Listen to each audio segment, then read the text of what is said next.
Մազերի խնամքի 5 լավագույն խորհուրդ, որոնք անպայման կբարելավեն ձեր մազերի որակը։ Շամպունը մի քսեք ձեր մազերի ամբողջ երկարությամբ, որպեսզի չչորացնեք ձեր մազերը։ Այն նախատեսված է միմիայն մազարմատները լվանալու համար։ Ընտրեք ճիշտ սաներ։ Երբեմն մենք շատ նկատում ենք մազերի երկարությունը ոչ թե այն պատճառով, որ նրանք չեն աճում, այլ որովհետև մենք տրավմատիզացնում ենք մեր մազերի երկարությունը, սխալ սաներ ընտրելով։ Ընտրեք հավասար ատամներով սաներ։ Շաբաթական 1-2 անգամ օգտագործեք տերմային գլխարկներ։ Երբ մենք տաքացնում ենք դիմակը, այն ավելի լավ է աշխատում մեր մազերի վրա։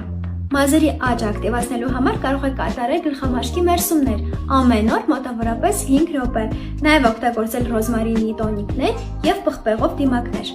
Ձեռքի տակ ունեցեք առնվազն 3 տարբեր դիմակներ տարբեր բաղադրությամբ եւ այդ ամենը օգտագործեք հերթականությամբ, որpիսի մեր մազերի մեջ ներթափանցեն տարբեր բաղադրիչներ։ Շատ կարևոր է ընտրել դիմակ ճիշտ բաղադրիչներով։ Իսկ եթե ձեզ դուր եկավ այս ձևաչափը, հաջորդ մասում կպատմեմ, թե ինչ բաղադրիչներ են պետք հենց քո մազերին։